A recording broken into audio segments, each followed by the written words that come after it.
Pichincha Universal, generando noticias.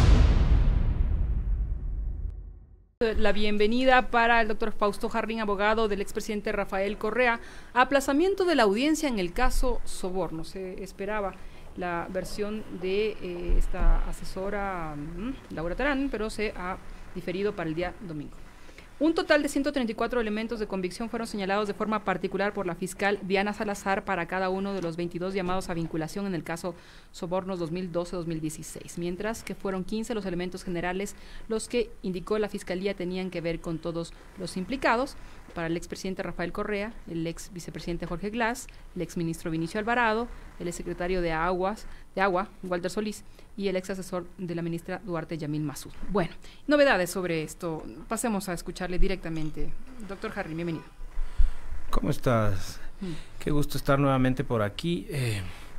Algunas precisiones. Fueron 15 elementos de convicción supuestamente generales que determinaban las razones por las que la Fiscalía daba inicio la instrucción fiscal, y fueron específicamente para el expresidente Correa 11 elementos de convicción más, es decir, la Fiscalía aduce tener los 15 generales y 11 más contra el expresidente Correa, entre los que hay elementos de convicción tan banales como que fue expresidente, como que fue presidente o como que firmaba decretos nombrando ministros. Es decir, queriendo hacerle entender a la ciudadanía, queriendo hacernos entender a nosotros o convencernos a nosotros de que el Estado, su estructura, es una estructura generada para cometer delitos, ilícitos, transformando toda esa gran idea que se plasmó en Montecristi de una estructura constitucional de un Estado que propugna y defiende la igualdad social y un derecho de garantías, de un Estado de garantías, quererle bifurcar hacia esta desfiguración del Estado y pretender que lo que se quiso siempre es transformarle en una máquina de delinquir. Esto obviamente con la intención de posicionar ese discurso que ha dado lugar a que todavía haya gente que le crea a Moreno, que todavía haya gente que, muy poca por supuesto, pero todavía la hay, que piensa que puede haber alguna manera de salir adelante a través de estas políticas neoliberales de la precarización de los servicios y que es lo único que está sosteniendo, obviamente, junto a los poderes fácticos, a un gobierno como el que tenemos actualmente. Ahora, no solamente el proceso genera estos indicios de que ha habido una estructura para cometer ilícitos, sino el propio Procurador General del Estado, quien ha considerado que se desprende de la información de esta institución que se habría instaurado un esquema de corrupción utilizando como plataforma varias instituciones del Estado que estaban dirigidas de manera cíclica por los mismos servidores públicos. Sobre lo que dice la Procuraduría, dos acotaciones que creo que son interesantes y no se lo está leyendo de esa manera, ¿no? Primero que la Procuraduría no dice toda la estructura del Estado, entonces tendrá que especificar y singularizar en dónde y en qué momentos. Pero sobre todo y más importante es que la Procuraduría no ha refrendado la postura de la Fiscalía de hablar de un concurso real de infracciones. La Procuraduría está hablando exclusivamente de cohecho, ha dejado de lado, me imagino que con algún nivel de coherencia y análisis jurídico penal, la asociación ilícita, que es el comodín de todos los procesos. Me ha llamado la atención, pensé que la Procuraduría iba a ser más servil a las intenciones del gobierno. Creo que esto deja sin piso el concurso real de infracciones de los que habla la Fiscalía y va a generarle inconvenientes, ¿no? Es decir, la única institución que en este momento, claro, es la más importante en este momento procesal, que habla de un concurso real es la Fiscalía, pero la Procuraduría, que es quien representa al Estado, dice que únicamente hay cohecho. Ya, y en este sentido, se ha dicho que se ha utilizado como mecanismo de retribución económica la figura del convenio de pago por montos millonarios, contraviniendo de manera expresa lo establecido por la Ley Orgánica del Sistema Nacional de Contratación Pública, presumiblemente a cambio de ofrecimiento y entrega de sobornos. Presumiblemente. Ese es, creo yo... ¿Siempre la tónica? La tónica va a ser ese, presumiblemente. La Fiscalía empezó un proceso que se inicia, como habíamos conversado algún momento ya, por un parte policial de un policía de esos que no hay, que a las 2 de la mañana le comunica a la autoridad de que ha habido esto en las redes sociales y de que debería iniciar un proceso. Que justo estaba casualmente Daniela Camacho de turno. No, esto es posterior. Ah, ya. El arroz verde, el reportaje de La Fuente o de Mil Hojas, que lo suscribe Villavicencio, es el que fue materializado por un policía ahí, que no tiene denunciante ese proceso. Es un policía que hace un parte y que le informa a la fiscal común además, porque Pamela Martínez no tenía fuero, es decir, no fue Diana Salazar la que empezó esto, entre comillas. Y ese primer paso, ese primer momento del proceso se llamaba Odebrecht puso presidente. Odebrecht y otras multinacionales pusieron presidente, decía el reportaje, hablaba de entregas de sobres de dinero de parte de la empresa brasileña a una funcionaria de la época. Ahora Odebrecht no está acusada de nada. El único personero de Odebrecht que rindió versión dijo que él entregaba sobres pero que no sabía qué tenían y que él jamás cometió ningún ilícito en el Ecuador. El otro funcionario... habla de reparación por parte de Odebrecht. Imagínese tomar en cuenta que esa empresa a la que le acusaron de haber puesto presidente, que ahora resulta que no está acusada de nada, además, al mismo tiempo está negociando con el gobierno, está negociando con el Ecuador, la posibilidad de un resarcimiento y de volver a contratar, es decir, ya no sabemos a qué juega las instancias públicas, ya no sabemos a qué, y además cuál es el papel de la Fiscalía, el papel de la función judicial, el papel de la Procuraduría, y ni decir el de la propia Contraloría, no se olviden que Pablo Celi, el actual Contralor subrogante, arrogado, a mi criterio, era el que más exámenes especiales de Odebrecht disolvió. Entonces aquí todo pasa por lo mismo. ¿Cómo es esto? ¿Hay pruebas de que él... Por supuesto que sí. Esos Pablo Celi elementos? era el subrogante de Pollitt. Y Pollitt en los últimos años no firmaba absolutamente ningún documento de aquellos que eran considerados delicados. Todos firmaba Celi. Entiendo que son, creo que 5 o 6 exámenes especiales en los que Celi disolvió los elementos en contra de Odebrecht, ya sea por temas de indicios de responsabilidad penal o por glosas civiles, dependiendo cuál era la situación, pero sin embargo... ¿Y alguien puede investigar al Contralor? Deberían. Ahora, en este gobierno yo creo que nadie le va a investigar. Este gobierno, en su momento, cuando se arrogó funciones y sacó a patadas a quien le estaba notificando con su cesación del cargo, el propio gobierno, a través de la ministra de Justicia de la época, Rosana Alvarado, salió a reconocerle como el Contralor reconocido por el gobierno. La Asamblea Nacional no hizo absolutamente nada, tenía la facultad de llamarlo a juicio político, no lo hizo. El Consejo Transitorio no eligió Contralor, es más, no solo no lo hizo, sino que además le dejó blindando, entre comillas, lo del blindaje. Eso es una barbarie, que además la Asamblea con el juicio político a los 4 miembros del Consejo de Participación acaba de ponerle la cereza a ese pastel. Los asambleístas serán responsables, yo creo que no en muy largo tiempo, de lo que acaban de hacerle a la Constitución, a la democracia en sí, y eso es Celi.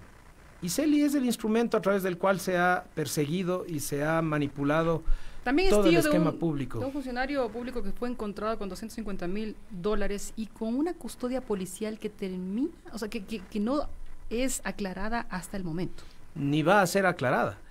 El funcionario de Petroecuador antes fue en distintos cargos, creo que 6 o 7 años funcionario de la Contraloría, pasó por la Comisión de Fiscalización de la Asamblea junto a María José Carrión, asambleísta que es una de las principales defensoras del gobierno y detractora ahora de sus antiguos compañeros, y no hemos sabido absolutamente nada de ese proceso. Es más, la Fiscalía del Ecuador, por pedido del Departamento de Justicia de Estados Unidos, allanó las oficinas de Petroecuador. Es decir, esa bonita palabra que se llamaba soberanía, vamos 2 años y medio sin saber lo que significa, porque ahora nos hemos dedicado simplemente a hacer alfombras, y para esto la Fiscalía no había actuado absolutamente en nada, excepto cuando se lo solicitaron desde Estados Unidos. Ahora, justamente estos elementos pueden constituir algún tipo de demanda del expresidente ante ciertos organismos por persecución, por falta de debido proceso, sumando que la Interpol ha negado varias veces las alertas rojas internacionales y demás. Y las va a seguir negando, ¿no? Las va a seguir negando, y sí, por supuesto, hemos pensado en aquello.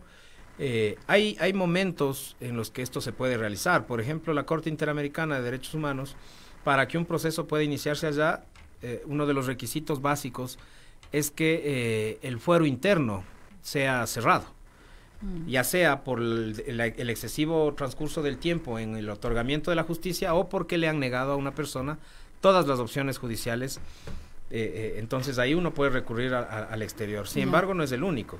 El Comité Permanente de los Derechos Humanos también es un espacio en donde se puede hablar sobre detenciones arbitrarias.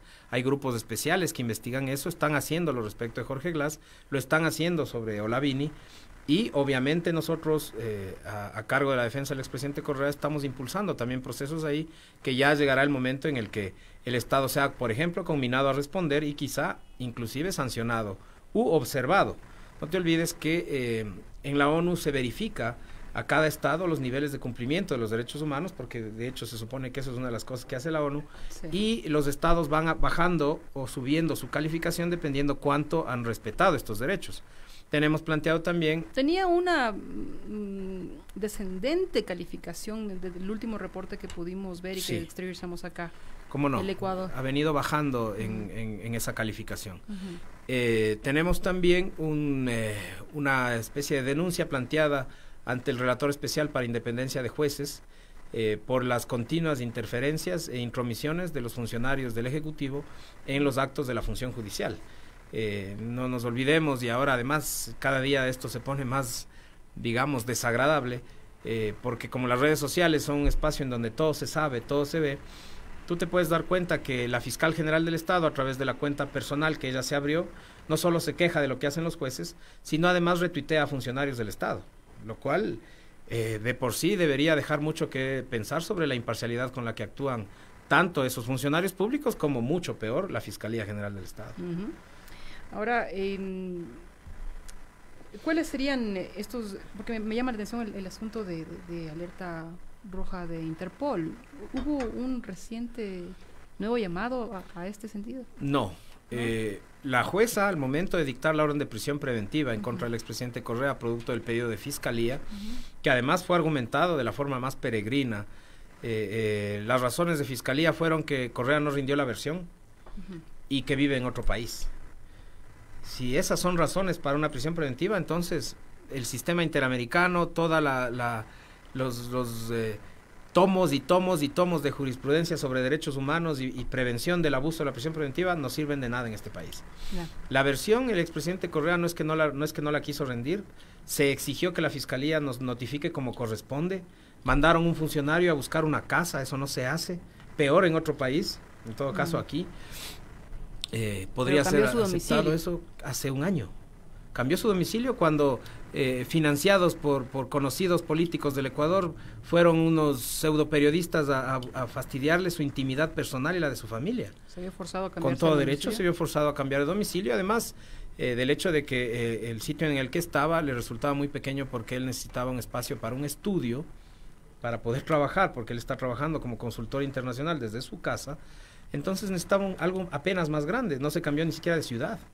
Pero ¿y eso se reportó el nuevo? A quienes correspondía reportarles. Uno no tiene por qué reportarle al Estado del Ecuador donde vive, pero sí se lo reportó al gobierno de Bélgica, por supuesto, y si la Fiscalía desde el inicio, en todos los procesos que le están siguiendo al expresidente Correa, hubiera solicitado que la Fiscalía de Bélgica o la Cancillería del Ecuador hubiese solicitado que en Bélgica las autoridades correspondientes le notifiquen a Correa con las convocatorias, hubiésemos rendido las versiones que sean necesarias. Nosotros no estamos aquí para darle haciendo a la Fiscalía su labor.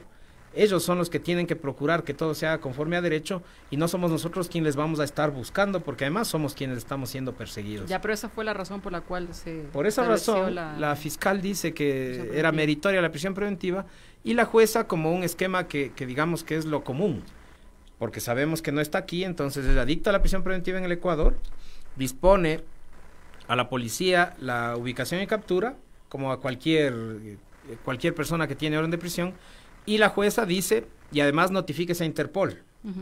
Entonces, eso fue lo que pasó. ¿Y? Eso es lo que pasó, y hasta ahí es hasta donde ha llegado. No se notificó. Interpol aún no ha sido notificado por una sola básica razón. El acta de la audiencia de vinculación hace apenas unos días me parece que ya fue incorporada al proceso, porque eso no es tan simple y no es de un día al otro. Además, inmediatamente después de la decisión de la jueza, esto fue jueves, el día lunes yo ya estuve apelando la prisión preventiva, por lo tanto, con mucha coherencia la jueza no va a mandar un pedido que todavía puede ser revocado. Ya. Entonces, el momento en el que los jueces del Tribunal Superior conozcan mi apelación y decidan sobre mi apelación, eventualmente el Ecuador procederá ya a enviar la documentación que corresponde desde la oficina de Interpol Quito hacia Europa, en donde tendrán que resolver si el pedido cumple con los requisitos normales que exige la Interpol, o más bien dicho, lo más lógico es que Interpol verificará si el pedido no incumple las normas de Interpol. ¿Cuántas veces le ha negado la Interpol al Ecuador estos pedidos? En relación al expresidente Correa, dos veces específicamente. Las 2 veces que se ha enviado. Las 2 veces que se ha enviado. La primera vez que se envió, cuando lo solicitó la jueza, la misma jueza Camacho, Interpol le respondió que había consideraciones suficientes para pensar que el proceso no había respetado los derechos humanos. La segunda vez es aún más ridícula porque fue producto de la petición del denunciante, que fue Fernando Balda. Cuando la revisión de la negativa de la difusión roja en la Comisión de Ficheros es una potestad que tiene el acusado. Es decir, aquí ya llevaron el tema a un asunto circense y por supuesto le negaron en cuestión de minutos, eso lo sabíamos. Yeah. Y ahora va a suceder lo mismo, porque ahora ni siquiera los requisitos de una prisión preventiva ni de lejos se han cumplido. Hace un rato estábamos revisando algunos indicadores del clima de opinión y claro, la única persona que le podría hacer calor a Jaime Nebot en las elecciones del 2021 es Correa. ¿Está claro que hay una estrategia para borrarlo del mapa político? Absolutamente, estamos siendo procesados y estamos siendo víctimas de una consecuente y consecutiva persecución. El expresidente Correa tiene un juicio, una instrucción fiscal y 24 más investigaciones previas. Le han iniciado investigaciones previas por cosas que pasaron o que ya estaban archivadas, le han iniciado instrucciones o investigaciones previas por firmar decretos. No se olviden que la Contraloría del subrogante usurpador Celi formó una comisión ad hoc para establecer una especie de informe por fuera del estamento de la Contraloría, un informe que además fue firmado por el que después fue premiado con el Consejo de la Judicatura, con el que después fue premiado con la Defensoría Pública, etcétera, etcétera, por el transitorio, y que estableció que había habido indicios de responsabilidad penal en el manejo de deuda.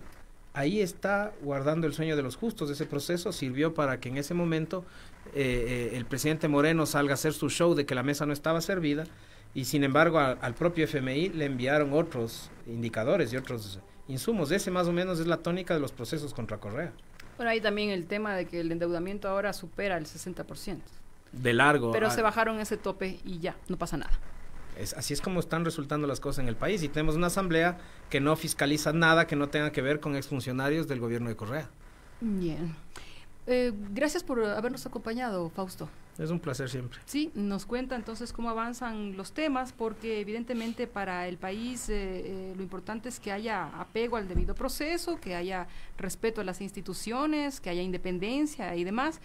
Muchos de ellos o de quienes están a favor de persecución como tal, piensan que quien defiende el debido proceso está defendiendo la corrupción.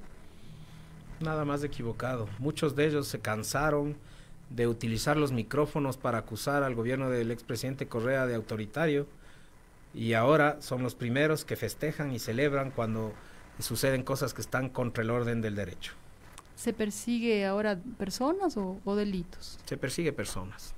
Ahí está INA Papers, ahí está el tema del sobrino del Contralor, no mueven un dedo, y en los otros casos basta un informe de un policía que a las 2 de la mañana dice que pasa algo y se mete presos a las personas. Está ese tema de la embajada ecuatoriana en el caso de Julian Assange, que tampoco ha pasado absolutamente nada. Espionaje en la propia embajada pagada por el gobierno o autorizada por el gobierno. Esto es algo que, si tuviéramos un poco de coherencia, opositores y cercanos al expresidente Correa, estaríamos denunciando juntos, porque si no, simplemente es cuestión de dar la vuelta a la página y el que ahora está perseguido mañana persigue, y eso no nos lleva a nada. Muchísimas gracias. El doctor Fausto Jarrín ha estado con nosotros, abogado del expresidente Rafael Correa. Con esto nos despedimos. Muchísimas gracias por habernos acompañado y por la gran cantidad de participación de ustedes, amigos y amigas. El agradecimiento, como siempre, por compartir estos contenidos. Pichincha Universal. Aquí se escuchan bien las noticias.